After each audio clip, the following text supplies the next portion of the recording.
Welcome to Broader Minds. I'm Lupe Chavez, and today we're here with Blanca Price. Hello.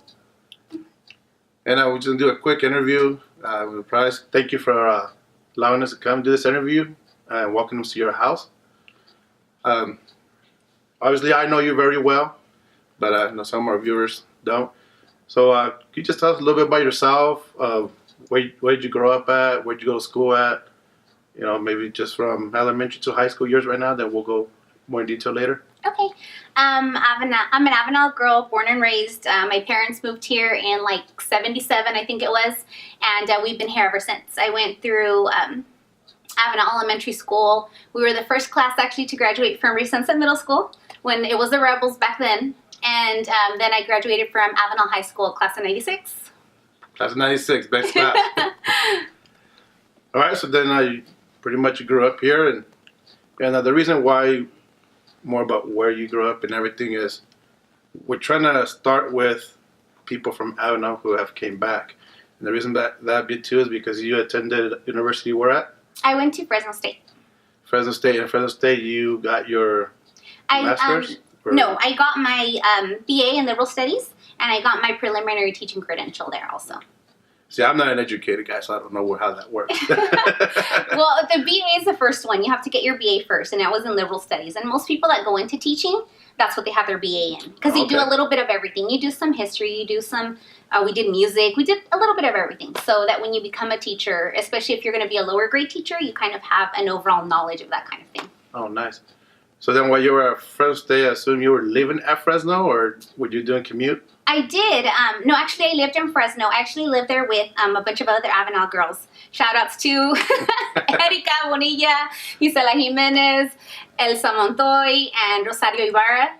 We all lived in Fresno together. We had 2 apartments, and we just kind of went back and forth between those 2 apartments, all 5 of us. Oh, that's nice. Mm-hmm. So then, because you're in teaching, right? Mm-hmm.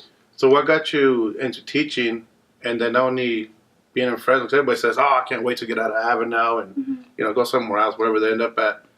But it sounds like you were out there already, you had a little taste of the city life, but yet you decided to come back and teach in your hometown. Is there any reason why, or? That was always the plan. I always knew I wanted to be a teacher because, like, I would make my brothers and sisters, because I'm the oldest, I would make them sit and, like, pretend we were at school. So we'd be reading or making them write, that kind of thing. And then the plan was always just to come back. I mean, not just for myself, but for the other girls too.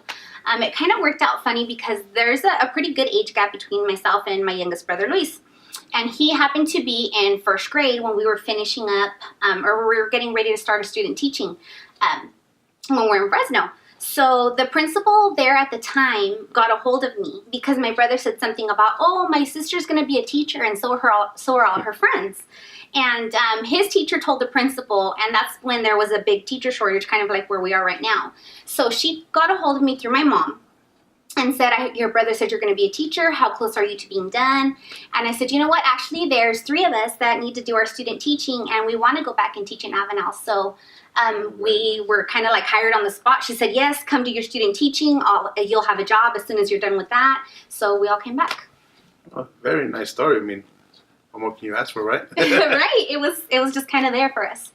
And we've been here ever since. Well, that's good. And then hopefully later time we get to the other girls too. Maybe they could put some info on this. I think we need to interview the other girls too. That would be great. By the way, this is actually our Broader Minds first interview. So yay, I get to be first. You get to be first. I had nothing to do because she's my classmate either. Of course not. No favoritism. No favoritism. All right, so the plan was always to teach. Is there any just something you always loved and passionate about it, or? I just always felt like I wanted to be a teacher. I wanted to teach little kids. It's just, I always liked school myself. I was always a really good student. It just seemed like something I really wanted to do. I had a passion for it. I can vouch for that. I think I let you copy my homework a few times, right? Yeah, I think there was a couple of times. I didn't want to say it, but yeah. Thank you. Sorry, put you on blast. My bad, Lupe. Sorry. That's okay. They can't do anything now. I mean, no, it's too late. I already got my diploma. Well, that's good. So right now, are you still currently teaching, or? No, actually now I'm principal at Avenal Elementary School, which is, it's so, like, I feel like it's an honor. When people come and I get to introduce myself and I get to say, oh yes, I'm principal at Avenal Elementary, and I went kindergarten through almost 8th grade here. It's, when I say it's my school, I really feel like it's my school. And not only that, but my own children go to that school. So it's not like I'm saying this is something I'm doing just for your kids, but this is for my kids too. Anything that I want for mine, I want for yours also. So I think that there's a little extra buy-in with that because I really feel like I'm a part of that school. I feel, that's one thing that I want to touch on, because I know a lot of people always say too that there's not much here for our children in these schools. Mm-hmm. Take your kids to Lemoore, take your kids anywhere else, get them out of Avenal. Mm-hmm. Since you're in that, personally, in my personal opinion, I think we have a great school system. Mm-hmm. How do you see that? Because I think you one time lived somewhere else. I did, actually. I lived in Lemoore for a couple years, and my kids did go to Lemoore schools. And, when they came back this way, they actually themselves said that they liked the schools here better. And we've had some changes since then that I know of. I've mostly worked at the middle school, and I've worked at, of course, that elementary school. And I know with us, especially because we're part of Turnaround Arts, which we're infusing arts into all of our curriculum. We have our musicals that we've put on. We're going to put on our 3rd musical this year. Make sure you watch it. It's going to be The Jungle Book. It's going to be awesome. We've done Willy Wonka, we've done Alice in Wonderland.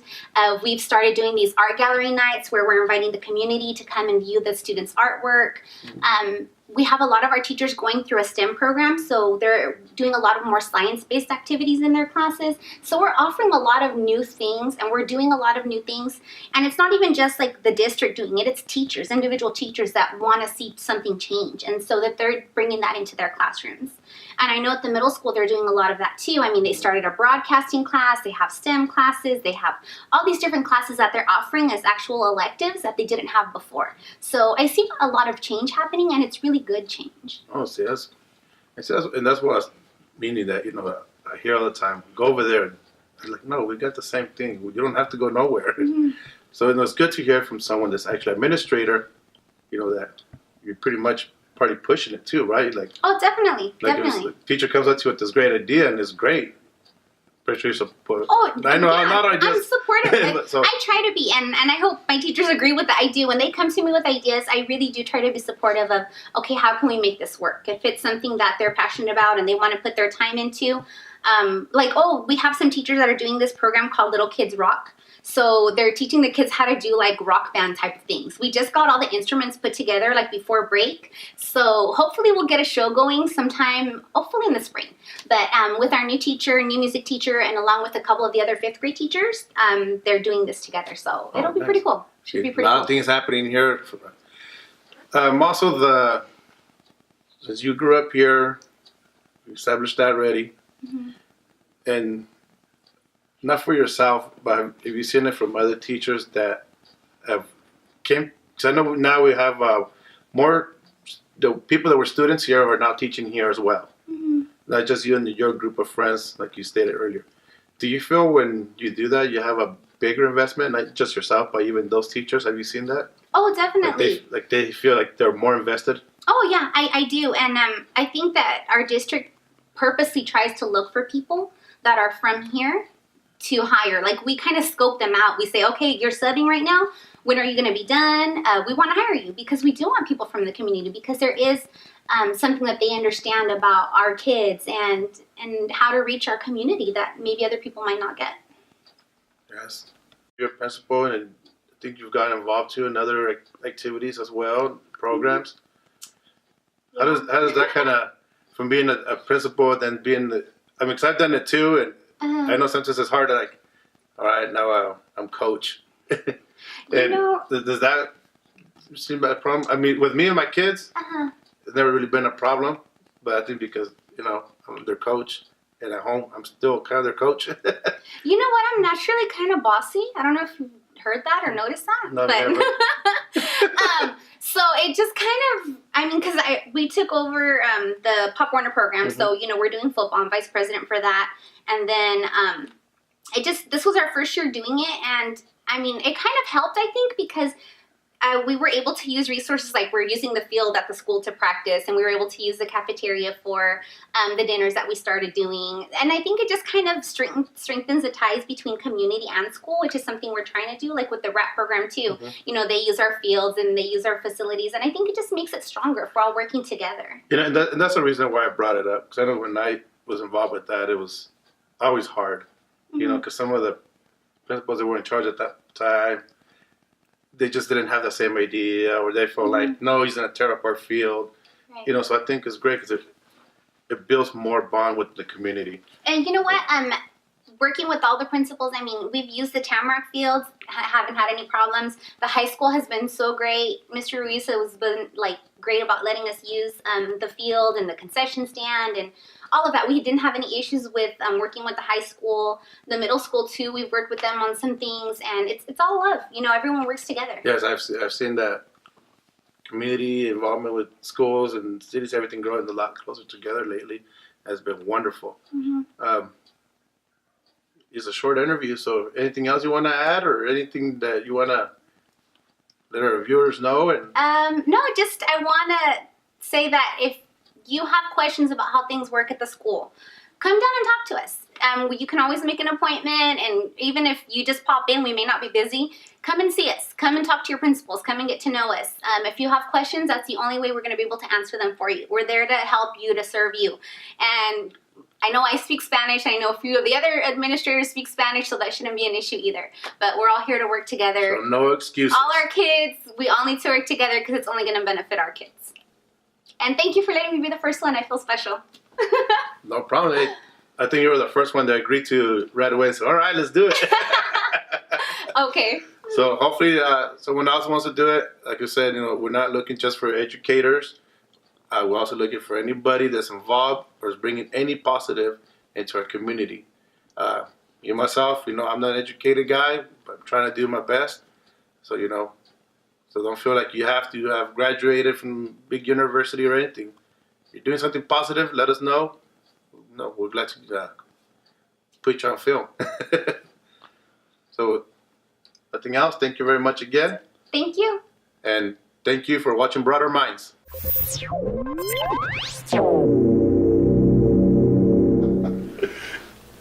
Hello, Miss Price. I just wanted to ask you a quick question. So what did you think of your first Broader Minds interview? I was a little bit nervous at first, but it went away pretty quick. It was actually really nice. It was fun. I'm happy I did it. Well, I'm glad that you had fun, and thank you very much. But the next question I was going to ask you is, when we reached out to you about this interview, I knew you quickly told us yes, but you did tell us that there was a lot of people saying that not to do it, and just wanted you to give me a response about why. I think because I'm known for being really nice, and I think people thought that you guys were going to be mean to me and ask me maybe not nice questions. So I think they were a little concerned that I was going to be able to handle it. But it was a very nice interview, so I don't think that was even an issue. Okay. I just I did a video not so long ago. I actually told people that my personal page has nothing to do with what we got going with Broader Minds. Obviously, Broader Minds is a positive thing that we're trying to do. My Facebook page is actually nothing but sports talk. So I did put a parental advisory explicit note on there. Well, so maybe after just this for future one, references. After this one, people will see the difference in the two pages and say that the Broader Minds page is kind of a different direction than your own personal page. So don't be afraid to say yes and be interviewed. Do it, people.